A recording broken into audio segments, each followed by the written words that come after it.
Olá pessoal, sejam bem-vindos ao canal, eu sou a Gi e hoje nós temos leituras do mês.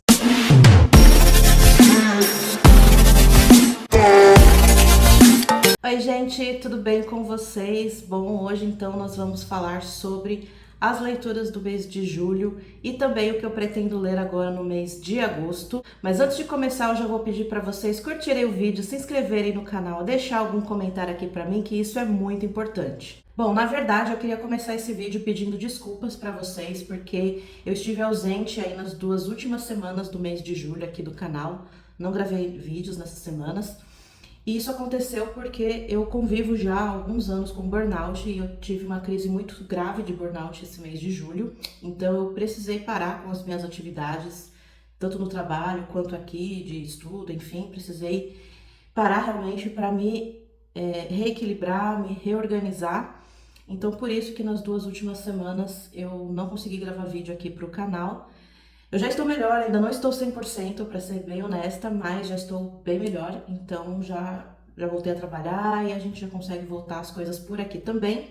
E como eu falei, para falar das leituras do mês de julho, que também acabaram ficando um pouco prejudicadas por conta desse problema que eu tive ao longo do mês. Eu vou começar falando então das leituras finalizadas do mês de julho, e o primeiro livro que eu finalizei foi A Analfabeta, da Agatha Christoph, mais um Agatha Christoph esse ano, e mais um livro incrível dela, piquititico, como vocês podem ver, menor que a minha mão, tem 50 páginas, dá para ler numa sentada. E esse livro aqui é um livro não ficcional, ela vai contar pra gente então a passagem, né, como ela foi do país dela, da Hungria, para a Suíça. Eu não li muitos livros de exílio ao longo da minha vida, mas ela fala dessa experiência a partir do ponto de vista da linguagem. E é muito interessante isso porque o quanto a perda da linguagem ela é significativa na perda na vida do indivíduo. Isso foi uma coisa que eu fiquei pensando muito ao longo dessa leitura e depois que eu finalizei essa leitura aqui. Porque quando a gente perde a linguagem, quando a gente perde o idioma, a gente não perde só as palavras em si, mas tudo aquilo, todo aquele sentido, todo aquele significado, né? Um olhar diferente da vida. Então, eu achei muito interessante ela pegar do ponto de vista da linguagem. Então, ela fala que ela lê desde os 4 anos de idade, desde muito nova ela escreve. E aí, quando ela chega na Suíça, ela se depara com um idioma completamente diferente do dela, né, que é o francês. E ela tem que aprender ali, vivendo e aprendendo. Depois de um tempo, ela vai para uma escola para estudar. E é como você retornar a estaca zero, de certa forma, assim, na vida, né? E só que você não é criança que aprende o idioma naturalmente. Então você se torna um analfabeto. E é muito interessante, gente. Vale muito a leitura desse aqui. Dá para traçar vários paralelos com a trilogia dos Gêmeos, porque tem um quê de autobiográfico, a trilogia dos Gêmeos, né? Então, incrível. Mais um Agatha Christoph, fica aqui a indicação. Outro livro que eu li este mês foi o A Mão e a Luva, do Machado de Assis. Ai, meu machadinho, mais um machadinho pra mim, um machadinho do ano. E, gente, esse livro aqui, ele tava na minha lista de 12 livros para 2026. E que história gostosinha de ler, que novelinha boa do Machado, A Mão e a Luva. Aqui a gente vai ter a história da Guiomar, que é uma jovem que ficou órfã muito cedo. E ela passou a morar então com a madrinha dela, que é uma baronesa, né, uma mulher de posses, que é viúva e que acabou também perdendo uma filha muito jovem. Então acaba que uma e a outra se adotam como mãe e filha. Mas a história não começa dessa forma, a história começa com o Estevão, que é um rapaz que é completamente apaixonado pela Guiomar. Só que a Guiomar não dá muita ideia para ele, a Guiomar, né, não dá muita moral assim para ele. E ele tá então na casa do amigo dele, que é o Luiz Alves, e o Estevão, ele é o jovem Werther, né? Ele tá naquele momento de sofrimento, de querer largar tudo, de, sabe, desistir da vida, enfim, porque a Guiomar não dá muita atenção pra ele. E aí o Luiz Alves fala, não é bem assim, vai pra São Paulo, vai estudar e tal. E aí ele vem pra São Paulo, ele estuda direito, passa aí uns anos, e aí ele volta pro Rio, né? E reencontra a Guiomar. O Luiz Estevão também estudava aqui em São Paulo, era um pouco mais velho, Luiz Estevão não, Luiz Alves. Ele estudava aqui em São Paulo, ele é mais velho que o Estevão. E quando o Estevão volta para o Rio, o Luiz ele já é aí um advogado atuante, né? Ele já tem uma posição ali de certo destaque na carreira dele, inclusive ele já vai até se candidatar a deputado, enfim. E ele é vizinho da Guiomar, né, e da baronesa. Aí o Estevão ele reencontra a Guiomar, e aí ele volta, aquela paixão, né? Passou alguns anos, então a Guiomar já não é mais aquela menininha que ele conheceu, já é, né, uma moça e tudo mais. Só que a baronesa, ela tem um sobrinho, que é o Jorge, e o Jorge, ele é um bom vivant, acho que a gente pode dizer que ele é um bom vivant, assim. Ele não é exatamente uma pessoa má, mas ele é uma pessoa que quer se dar bem. E se dar bem para o Jorge, pode ser também se casar com a Guiomar e mais para frente, né, dali a alguns anos, receber a herança da tia. Então, ele não é exatamente um antagonista nessa história, né? Um grande vilão. Não é, mas ele quer se dar bem. O ponto do Jorge é isso, ele quer se dar bem. E além disso, ali na casa tem também uma governanta, que é uma pessoa horrorosa, que me irritou profundamente durante a história, que ela vai ajudar o Jorge nessa empreitada aí com a Guiomar. Mas a Guiomar, gente, a Guiomar ela tem vontade própria, não é? A Guiomar, ela não é aí uma marionete de ninguém. Ela tem as suas vontades, ela faz valer as suas vontades. Então, essa é uma história de amores e desamores. E aí a gente fica se perguntando com quem ficará a Guiomar, se é que ela ficará com alguém, não é mesmo? Com quem que ela se casará, se é que ela vai se casar. Gente, que delícia de texto. Esse é o tipo de história que não me atrai muito, para ser bem honesta, mas Machado não tem como não ser atraído pela escrita de Machado de Assis, gente. É impressionante como esse homem escrevia bem, sabe? É maravilhoso. E eu gostei muito da Guiomar. Nossa, que personagem é a Guiomar. Então fica aqui a indicação dessa novelinha curtinha, tem 150 páginas. Dependendo do seu fluxo de leitura aí, também vai numa sentada. Eu demorei um pouco mais, porque esse livro aqui, tanto esse quanto a Analfabeta, eu li no trem. São as minhas leituras do trem. Porque por conta do meu trabalho eu vou para São Paulo uma vez no mês. Nessas viagens eu costumo levar ou meu Kindle ou um livrinho assim, pequitico, para ler. Esse mês acabou que eu li esses dois livros no trem. A Analfabeta foi numa viagem só, essa aqui precisou de umas 2, 3 viagens. Mas, ai, gente, incrível. Fica a recomendação aqui, Machado de Assis. Eu amo de paixão esse autor. Então, fica a indicação, 4,5 estrelas. Outro livro que eu terminei a leitura foi uma tese de doutorado, esse aí foi pro projeto, que é A Literatura do Império Médio, Espelho de uma Civilização, do Telo Canhão Ferreira, ou Telo Ferreira Canhão, um dos dois, vou deixar escrito aqui o nome certinho, eu sempre inverto os sobrenomes dele, que fala então sobre a literatura do Reino Médio. Foi um livro que eu estudei aí ao longo do mês de julho. Já saiu 2 vídeos que tem como base essa tese, eu vou deixar os links aqui para vocês.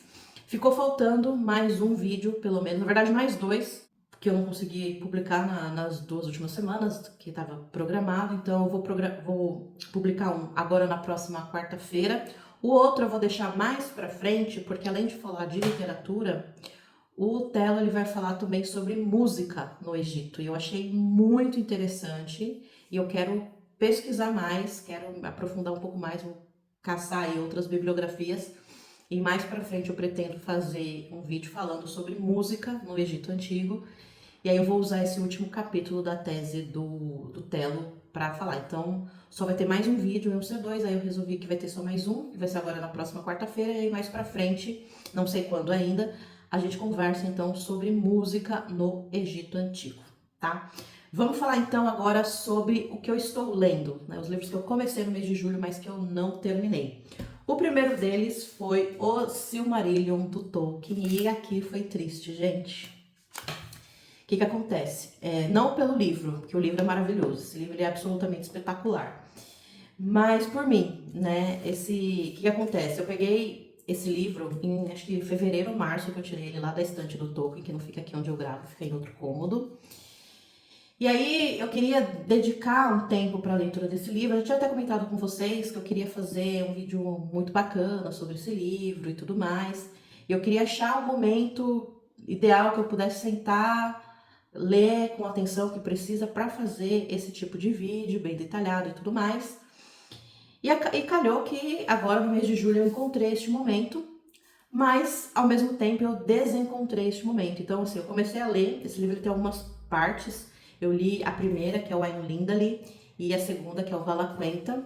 E aí, quando eu tava pra começar a terceira parte, que é o Quenta Silmarillion, que inclusive é a maior parte do livro, veio a crise, né, de burnout, e eu precisei parar essa leitura. Então, assim, eu quis tanto estar num momento bom e propício para ler esse livro, mas infelizmente aconteceu isso aí e eu precisei parar. Fiquei dias e dias sem pegar nesse livro. Voltei agora um pouco mais recentemente, então estou lendo aqui o Quenta Silmarillion. Daqui a algumas semanas a gente vai falar sobre Tolkien aqui nesse canal. Eu penso que vai ser no último domingo de agosto, tá? Que a gente vai falar, porque eu pretendo ler outros livros do Tolkien agora esse ano, porque é aquilo, né? Eu não consigo ser, como que eu vou dizer pra vocês? Eu não consigo me controlar quando o assunto é meus autores favoritos da vida. Eu começo, eu já quero ler tudo, eu já queria ler todos os livros do Machado, já, sabe? E eu falei, não dá, não dá. Então, mas o Tolkien vai ter que dar. Vai ter que dar não, né? Mas o Tolkien vai dar. Então eu decidi que eu quero ler. Eu tinha falado pra vocês, né, que a gente vai fazer um Trilhando ao Contrário do Tolkien. Eu ia fazer a princípio só com o Silmarillion e as cartas e a biografia. Mas eu decidi que não, eu decidi que eu quero fazer com outros livros do Tolkien que eu tenho aqui. E a minha ideia é, agora de agosto até não sei quando, porque são muitos livros, é ler um livro do Tolkien por mês, até acabar pelo menos os principais livros do Legendário. Então, que é esse aqui, o primeiro que eu vou ler, no caso, né, que eu estou lendo. Aí depois, Beren e Lúthien, A Queda de Gondolin, Os Filhos de Húrin, A Queda de Númenor, O Hobbit, a trilogia do Senhor dos Anéis. Essa e Os Contos Inacabados também. Então, esses são os principais livros aí do Legendário. Então, a minha ideia é ler um por mês, com exceção do Senhor dos Anéis, que eu pretendo ler os três, fazer um vídeo um vídeo só para os 3 livros. Porque, enfim, pro Tolkien sempre foi uma história única, então é uma história única, não é? Enfim. Mas aí a gente vai conversando e eu vou mostrando pra vocês, mas agora no mês de agosto, então, eu vou terminar esse livro aqui. Gente, esse aqui é um dos livros mais importantes da minha vida. Ele é incrível, ele tá sendo uma releitura. E isso aqui é absolutamente espetacular. Espetacular. É maravilhoso. Mas a gente vai conversar aí ao longo do mês com mais calma sobre o Silmarillion. Outro livro que eu comecei este mês e que eu ainda não acabei é o Helter Skelter, como é o nome dele? Vicente Bugliosi e do Kurt Gentry. E, gente, eu descobri lendo o livro, eu não sabia que o Vicente Bugliosi, ele foi um promotor desse crime aqui da Sharon Tate. Eu não sabia. E aí eu descobri agora lendo o livro, eu li as 2 primeiras partes, aí agora eu estou na terceira parte. E, gente, que livro bom, hein? Livro muito bom, mais pesado, gráfico. Essa primeira parte que ele fala dos crimes, efetivamente, ela é muito pesada, ela é muito gráfica. Você consegue imaginar muito facilmente tudo que aconteceu, e foi um grande horror tudo que aconteceu. Então, se você é uma pessoa que tem aí problemas com esse tipo de situação, fica a indicação aqui, fica a recomendação aqui, né, de dizer que este é um livro muito gráfico, é um livro muito pesado, então cuidado.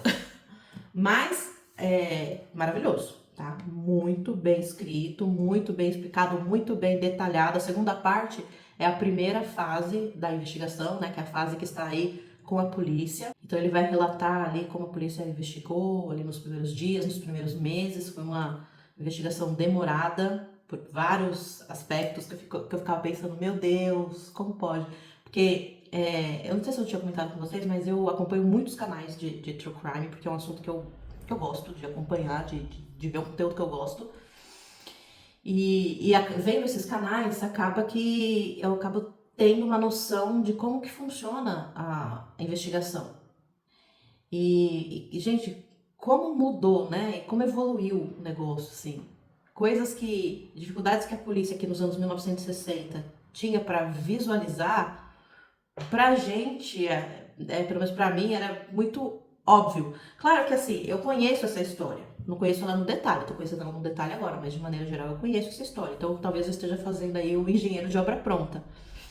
Mas, e aí quando eu for fazer o vídeo eu vou explicar isso pra vocês, tem coisas que não dá, gente, tem coisas que eu falo, não, eu não tô sendo engenheira de obra pronta, assim, era só você fazer um comparativo básico, você via ali uma linha, um modus operandi muito parecido. Então, enfim.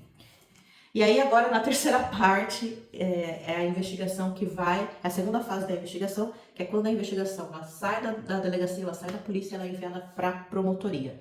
E aí que entra o glorioso. E aí ele falou que ele é o promotor, eu não sabia. Enfim, gente, estou adorando isso aqui.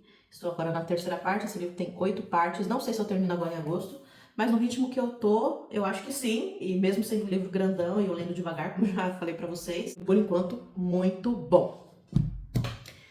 Do projeto, outra leitura que eu fiz, então eu finalizei, né, a tese do Tello, e eu comecei a ler A Era dos Impérios, do Hobsbawm. Eu tinha falado pra vocês há uns vídeos atrás que eu ia ler esse livro, que ia fazer vídeos aqui pro canal. A minha ideia inicial para o mês de julho era ler os 4 primeiros capítulos deste livro aqui. Não deu, eu li os 2 primeiros, então, por conta de tudo que aconteceu, e tá tudo bem. Eu vou fazer o vídeo desse livro aqui na segunda quarta-feira de agosto, então, que é, se eu não me engano, dia 12 de agosto, não sei se é essa quarta-feira próxima agora. A outra, nós vamos conversar sobre Hobsbawm. Não sei se os 4 primeiros capítulos, acredito que sim, acredito que até lá eu já vou ter terminado os outros 2, mas se não, pelo menos os 3 primeiros capítulos, porque o terceiro eu já vou começar a ler hoje mesmo. E tô gostando desse livro, tem algumas ressalvas, que é que eu vou falar lá no vídeo, mas tá interessante. Eu acho que eu voltei no tempo certo, eu acho que eu precisava disso aqui antes de seguir exclusivamente pro século XX. Então, se eu tô conversando melhor a partir de 1875 do que a partir de 1901. A gente conversa aqui daqui a 2 semaninhas, a gente conversa sobre a Era dos Impérios. Bom, agora então vamos falar sobre o que eu pretendo ler para o mês de agosto, né? O que eu separei aqui para ler no mês de agosto. Bom, dos livros dos 12 para 2026, já que eu li Machado, já que eu estou lendo Tolkien, eu estou ali na minha tríade dos mais, né, que é dos meus autores favoritos, tenho 3 que são os mais, que é o Tolkien, o Machado e ela mesma, Clarice Lispector. Separei aqui O Lustre. Embora ele seja um livro curtinho, pequenininho, não vai ser uma leitura do trem, porque não dá para ler Clarice no trem. Enfim, mas separei então aqui O Lustre. Ainda não sei qual vai ser a leitura do trem, então não separei nenhuma. Esse é o único livro de literatura que eu separei agora para agosto, porque o Silmarillion ele exige muita atenção, o Helter Skelter também, para você pegar ali os meandros da investigação e tudo mais. E Clarice é Clarice, né, gente? Clarice não precisa nem falar que ela exige. Eu separei só esse aqui, mas ao longo do mês surgirem outros, a gente vai conversando também. E agora, leituras para o projeto. Eu vou dar uma paradinha agora no mês de agosto com o Egito. Eu tinha falado para vocês, acho que lá no final de maio, início de junho, que eu queria diversificar mais o projeto, né? Trazer vídeos mais... Não ficar tanto tempo falando de um mesmo assunto, para não ficar chato, né? Enfim, eu falei desse primeiro momento, assim, desses primeiros 300 anos, mais ou menos, do segundo milênio antes de Cristo, no Egito. E agora a gente vai para a Mesopotâmia, falar também mais ou menos aí os 300 primeiros anos do segundo milênio antes de Cristo, só que na região do Oriente Próximo. Então eu vou voltar a trabalhar aqui com vocês no canal o livro do Liverani, Antigo Oriente, História, Sociedade e Economia, e outros livros que que eu sempre trago como complemento, né, o texto do Liverani, mas o base é este aqui. E como literatura do Oriente Próximo, já tinha comentado com vocês, eu vou começar então a falar sobre, pelo menos a ler, a Bíblia. E eu escolhi essa aqui, Bíblia de Jerusalém. Junto com a Bíblia, eu vou ler e estudar um outro livro que se chama Comentário Bíblico do Antigo Testamento. Eu vou deixar a imagem dele aqui, que eu vou ler em formato digital, que ele faz ali um apanhado histórico-cultural da região do Oriente Próximo, né, nas regiões ali onde, teoricamente, se passam as histórias que constam neste livro aqui. Como eu tinha dito para vocês há uns vídeos atrás, nesse primeiro momento de leitura da Bíblia, vai ser no sentido da literatura, vai ser uma leitura literária. Mais para frente no projeto, quando a gente tiver a Idade Média, quando a gente for falar de cristianismo e judaísmo, aí sim a gente vai olhar para esses textos com uma questão mais de crença, mais teológica, enfim. Nesse primeiro momento vai ser para conhecer o que está aqui e vai ser, por enquanto, somente o Antigo Testamento. Porque o Novo Testamento se passa em Roma e a gente não chegou em Roma ainda no projeto. Quando a gente vai lá em Roma, aí a gente fala do Novo Testamento, tá? Então, por enquanto vai ser só o Antigo Testamento. E eu tinha falado para vocês também que eu ia trazer alguns vídeos do projeto para os domingos e os vídeos sobre a Bíblia vão ser aos domingos. Como eu tinha explicado para vocês, somente os textos literários, ok? Então é isso, separei pouca coisa, eu ainda estou me recuperando, ainda não estou 100%, isso demora, depois que, quando vem uma crise dessa, demora para as coisas voltarem pro eixo, então não separei assim muita coisa. Eu sou megalomaníaca, acho que vocês já perceberam. Eu sou meio megalomaníaca, mas a gente vai aos poucos aí, colocando a casa em ordem. Então é isso, espero que vocês tenham gostado. Me contem aqui o que vocês leram aí no mês de julho, o que vocês pretendem ler no mês de agosto. Não se esqueçam de curtir, comentar e compartilhar. Grande beijo para vocês, ótimas leituras e até mais. Tchau!